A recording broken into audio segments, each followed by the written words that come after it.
Muy bien, pasamos a las preguntas de los medios de comunicación. Iniciamos con Marcos Morales del medio Red 113. Gracias.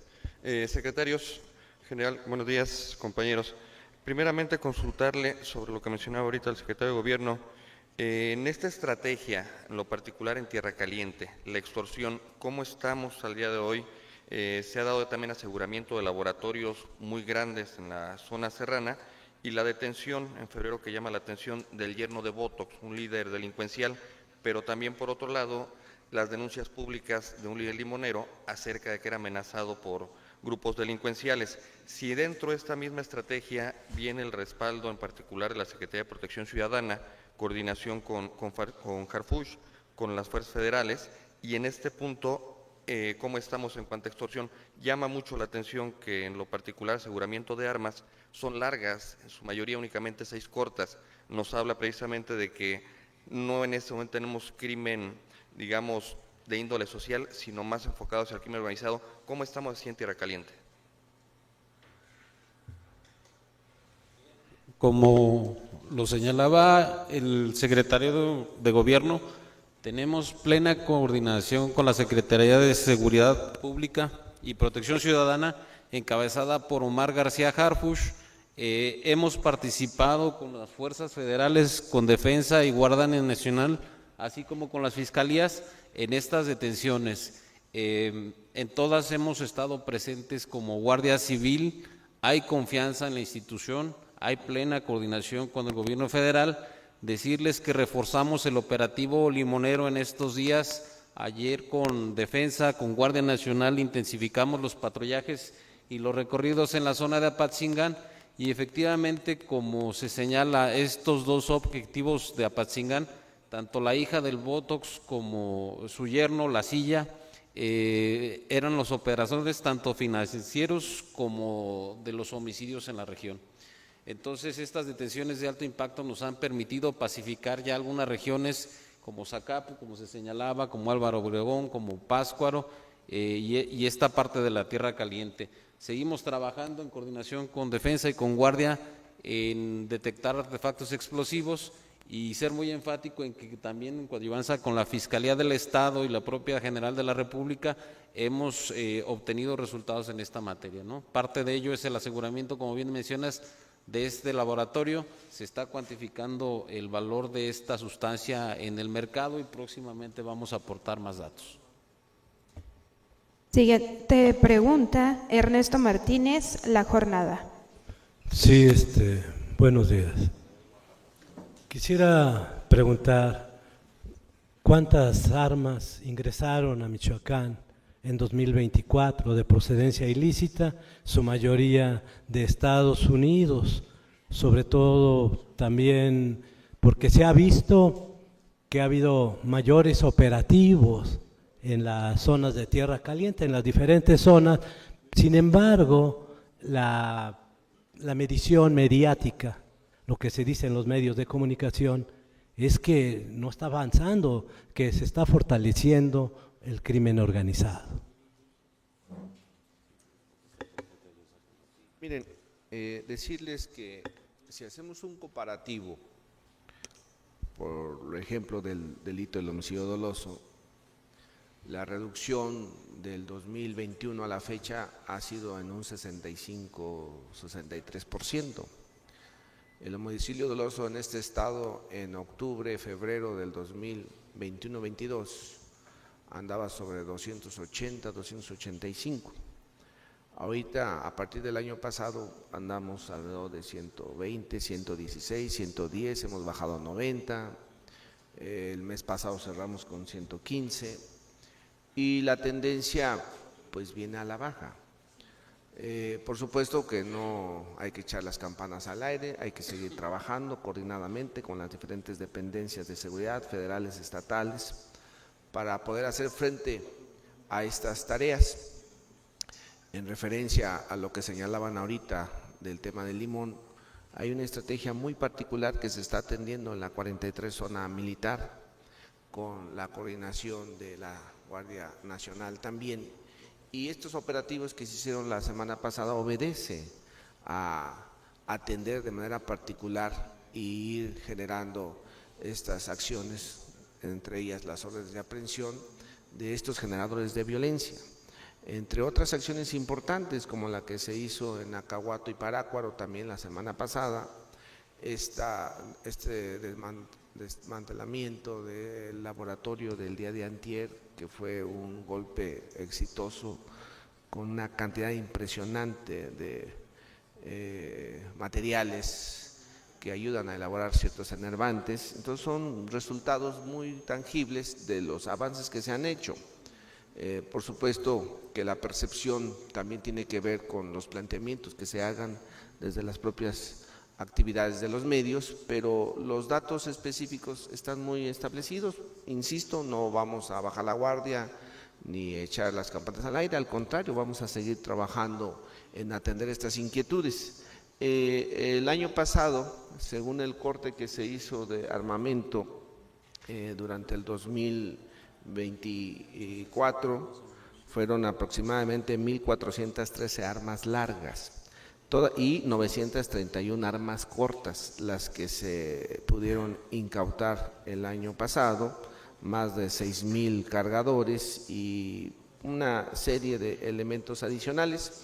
Por supuesto que esto nosotros lo entregamos, tanto Sedena, Guardia Nacional, Guardia Civil o quienes hacen las detenciones, pues tienen que consignarlo ante las instancias correspondientes, Fiscalía General de la República, Fiscalía General del Estado, y ellos le dan el trámite correspondiente de la procedencia, si es factible, de dónde viene ese tipo de armamento.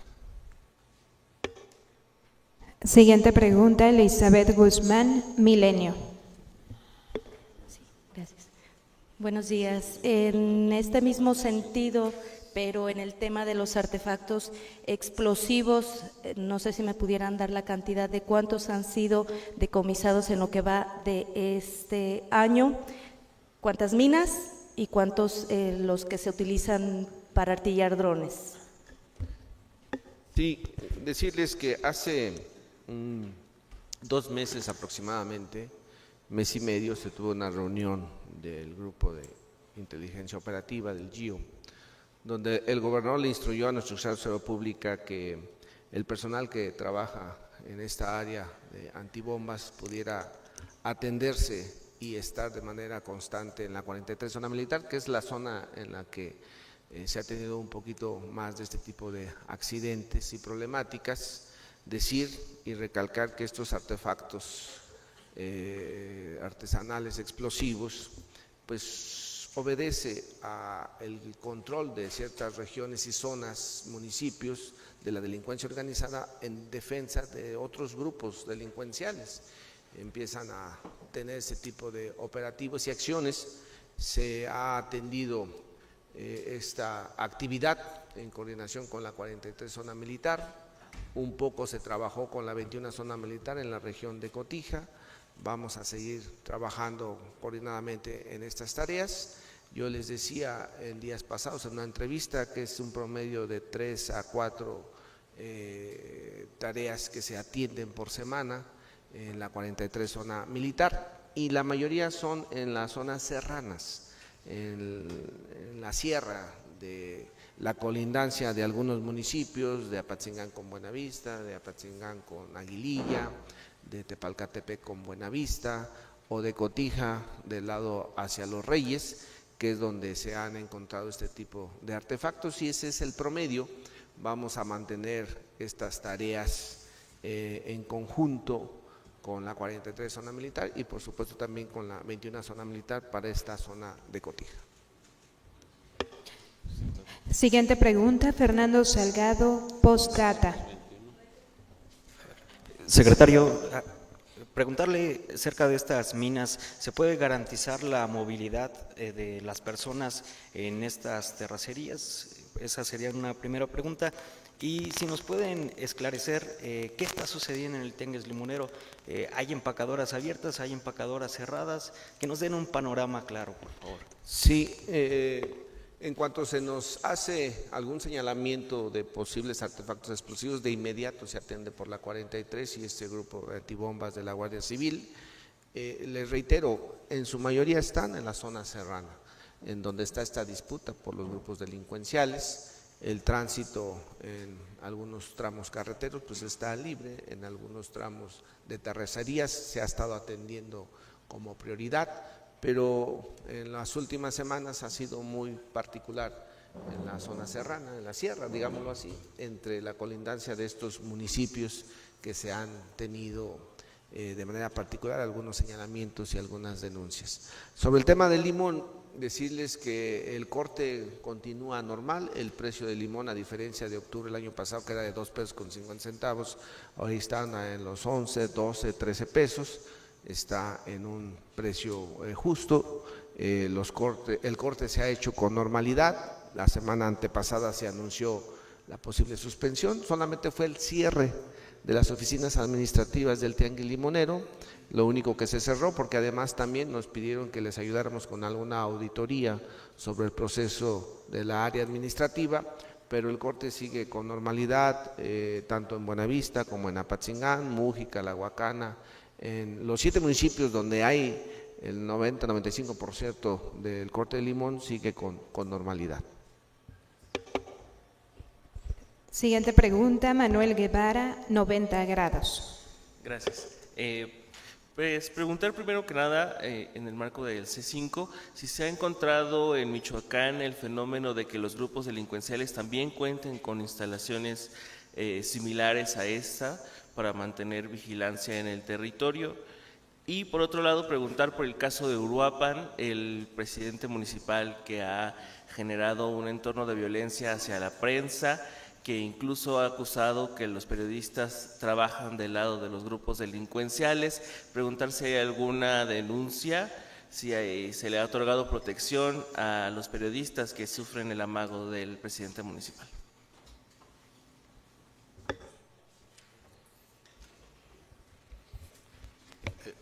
Tuvimos conocimiento de la denuncia que en redes sociales hizo una periodista en el tono de la pregunta que tú comentas. El fiscal especializado en materia de derechos humanos y protección a periodistas buscó el acercamiento con la persona afectada, de tal suerte que entiendo también el resto de las dependencias relacionadas, como es la Unidad de Protección a Periodistas de la propia Secretaría de Gobierno, están dándole atención. Tan es así que yo vi la publicación de la misma periodista, donde reconoce ese acercamiento con las instancias que le estarían atendiendo para darle seguimiento a su denuncia y a la correspondiente medida de protección. Aunar un poquito en el tema, comentarles que efectivamente, como lo señala el fiscal, hay denuncias que recurren directamente al Ministerio Público y hay otras que lo hacen a través de este sistema estatal de protección a periodistas y defensores de derechos humanos.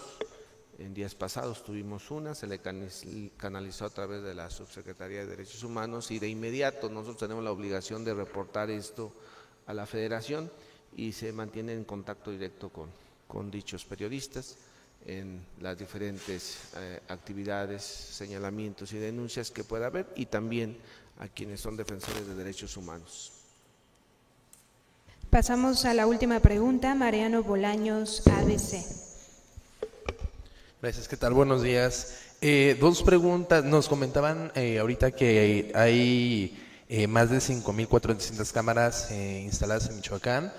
Preguntarles si todas están funcionales y en todo caso, si se tiene contemplada la instalación de más, en qué zonas serían prioritarias y pues bueno, qué tan efectivas han sido para combatir delitos y casos de inseguridad en Michoacán.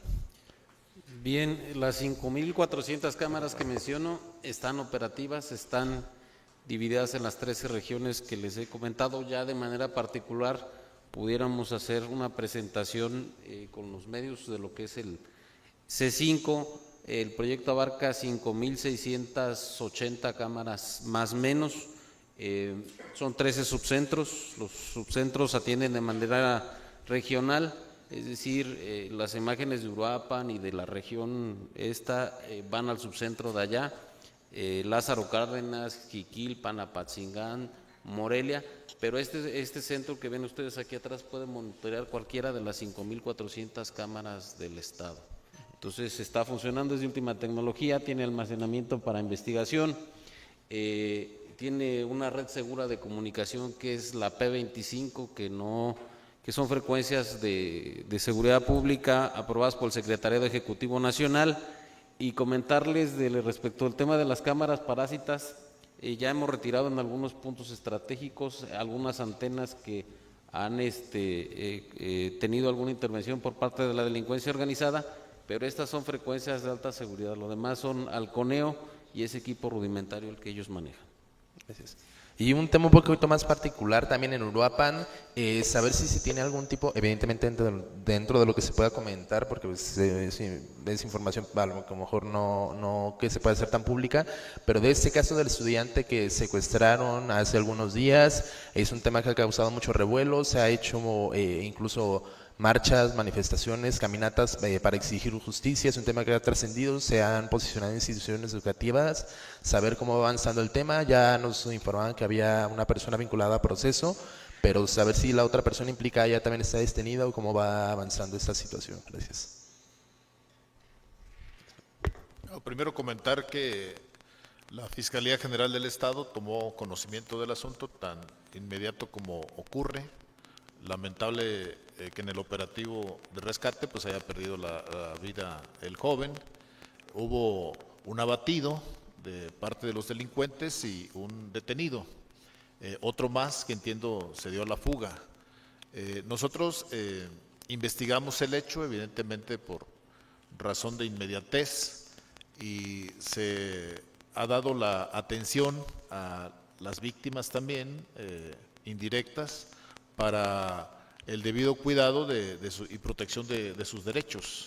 El tema no concluye ahí, nosotros estimamos puede estar relacionado con otro tipo de eventos que también son materia de investigación y en este caso pues se está procediendo conforme a derecho y así se continuará.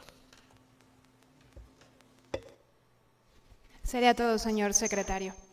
Les pedimos un poco a los medios de comunicación que mantengan en su lugar para hacer más fácil la salida. Gracias. El gobierno del estado de Michoacán les agradece su asistencia.